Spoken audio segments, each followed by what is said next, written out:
Halo, perkenalkan kami dari kelompok 4 akan mempresentasikan tentang produk yang akan kami ekspor. Berikut adalah anggota tim kami. Yang pertama, produk dan negara tujuan. Pada produk ekspor yang dipilih adalah kerajaan rotan yang memiliki banyak contoh produk dan kegunaan. Negara tujuan dipilih adalah Australia karena kerajinan rotan memiliki pasar yang besar di mancanegara sehingga Australia dapat menjadi salah satu negara yang disuplai. Untuk strateginya, kami memiliki 3 strategi. Yang pertama strategi wilayah, yang kedua strategi masuk, dan yang ketiga strategi MSTM. Eh, yang pertama yaitu strategi standar standarisasi, yaitu adalah strategi global yang dilakukan tanpa memperhatikan kondisi lokal yang ada di tiap negara demi menekan biaya serendah dan seefisien mungkin.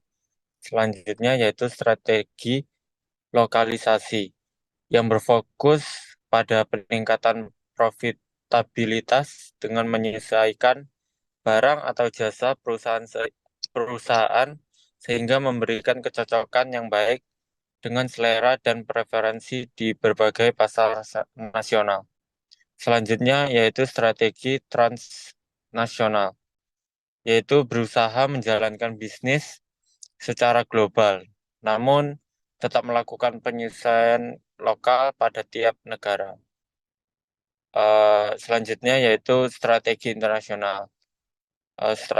Strategi internasional adalah langkah pertama dan menjadi dasar bagi setiap perusahaan yang ingin memperluas pasarnya melewati batas negara.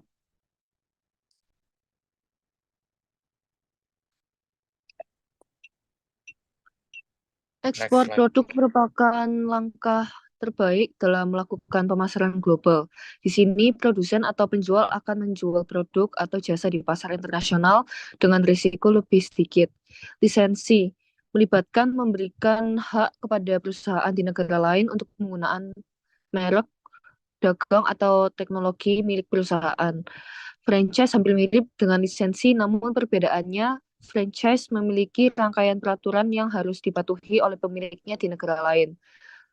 Turnkey Project merupakan metode pembayaran yang dilakukan oleh pengembang atau pemilik proyek properti terhadap kontraktor yang melakukan pembangunan properti.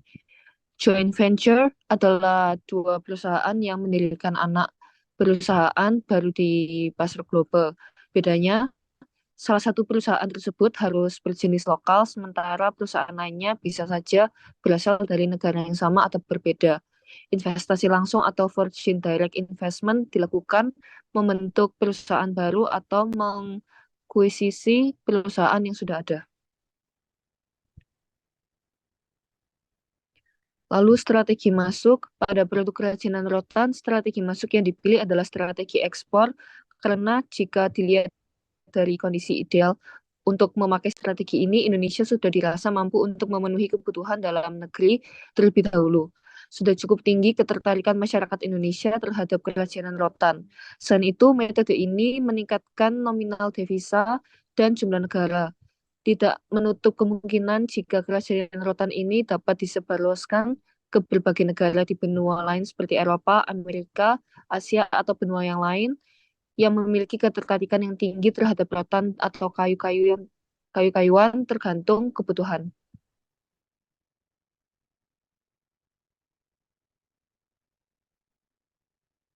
Pada perusahaan Strategi etnosentris. MSDM.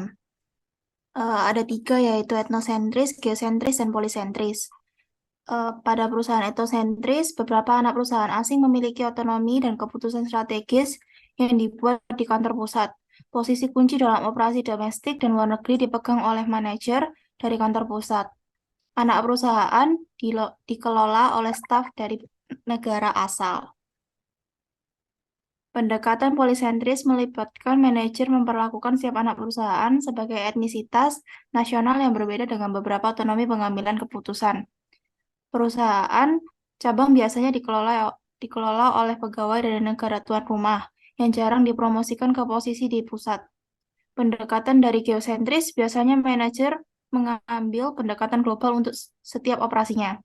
Pada kerajinan rotan dengan tujuan ekspor Belanda, strategi manajemen sumber daya manusia yang dipilih adalah geosentris.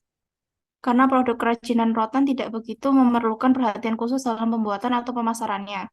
Hal yang dapat dilakukan oleh karyawan atau para pekerja adalah mengoptimalkan produksi dan pemasaran yang pangsa pasarnya sudah jelas, yaitu bagi konsumen yang sedang mencari furniture, hiasan, atau produk beraksen kayu-kayuan.